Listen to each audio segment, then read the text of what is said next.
Hello বন্ধুরা, কবিতার journey থেকে তোমাদের সবাইকে স্বাগত। আশা করি তোমরা সবাই ভালো আছো। আমিও ভালো আছি তোমাদের ভালোবাসায় ওর উপরওয়ালা আশীর্বাদে। দেখতেই পাচ্ছ পুচকেটাকে আমাদের নিচে থাকে, আমাকে ঠাম্মি বলে ডাকে। তো আমার নাতনি বলতে পারো তোমরা সবাই।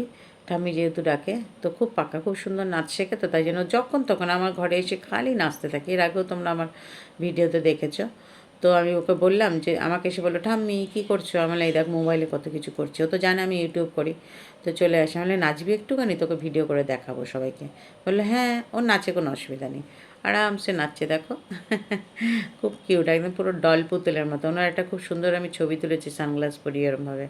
তো চলো বন্ধুরা, আজকে যেটা দেখাবো তোমাদেরকে, নারকেল দিয়ে ঝিঙে আলু ভাজা। আমরা কিন্তু নারকেল দিয়ে ঝিঙে আলু খাই, বরবটি আলু খাই। তো তোমরা খাও নাকি জানি না, এটা আমাদের পূর্ব বাংলার লোকেদের খাওয়া।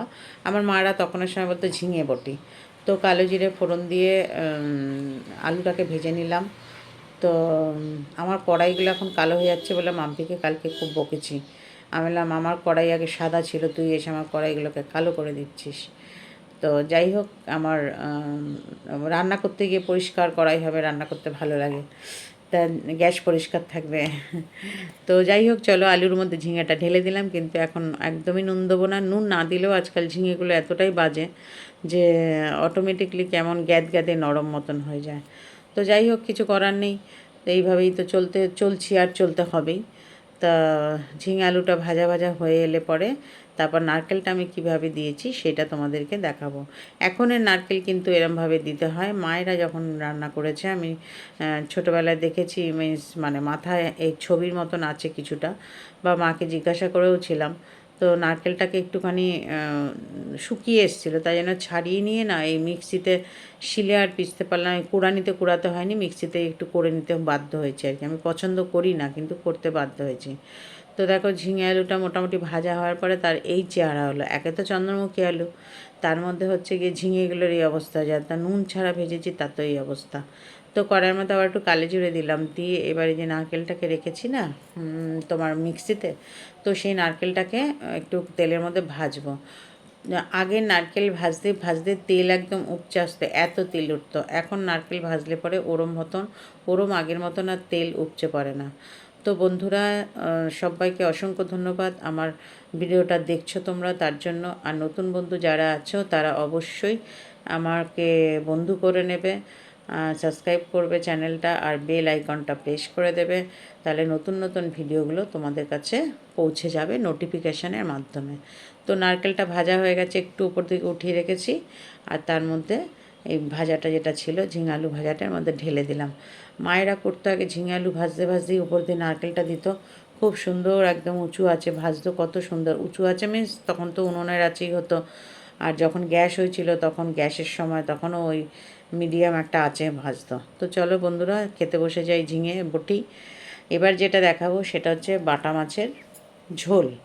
বাটা মাছের ঝোলটা আজকে আমি একটু অন্যরকমভাবে করলাম এই কারণেই, মনে হলো যে দেখি একটু এরমভাবে করে, কোনো দিন করিনি এরমভাবে। আমি গাঁটি কচু দিয়ে বা ছড়া কচু দিয়ে আমি খেয়েছি।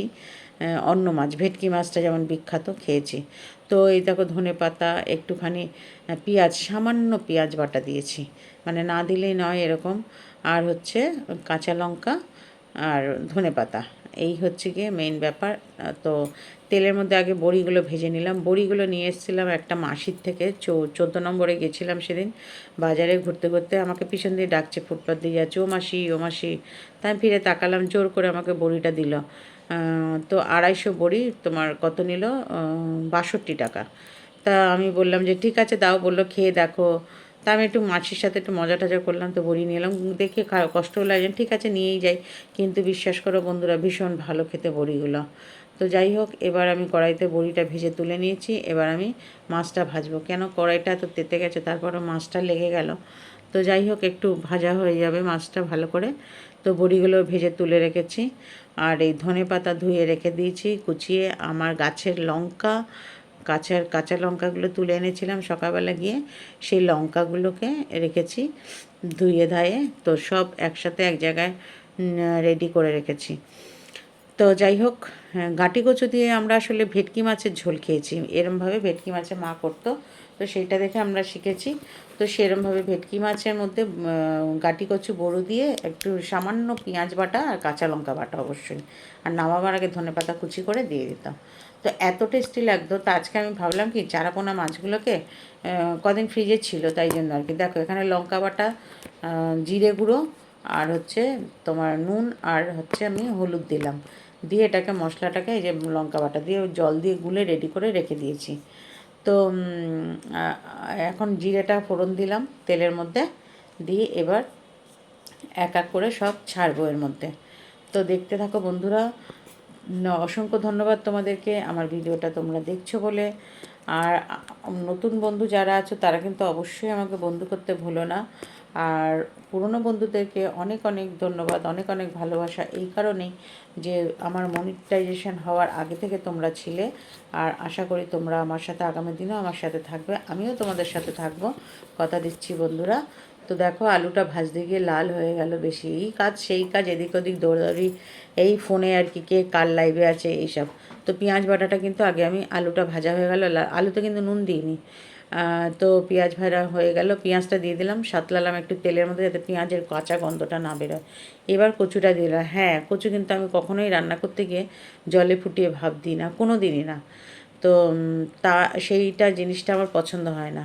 তা আমি এরমভাবে তেলের মধ্যে দিয়েছি, দিয়ে নুন হলুদ দিয়ে এটাকে একটু সাঁতলে এবার ঢেকে দিলাম। ঢাকলে কি হয়, অটোমেটিকলি নুনটা পেয়ে কচুটা এমনিই সিদ্ধ হয়ে যায়। ঠিক আছে? তো তাই জন্য আমি আলাদা করে কখনোই কচু সিদ্ধ করি না। আর বন্ধুরা তোমরাও এরমভাবে সিদ্ধ না করেই দেখতে পারো। তো জলে যে গুলে রেখেছিলাম জিরে গুঁড়ো আর একটু হলুদ, একটু নুন আর একটু সামান্য লাল লঙ্কার রং হওয়ার জন্য দিয়েছিলাম। তো এই দেখো দেখছো কচুটা সিদ্ধও হয়ে গেছে।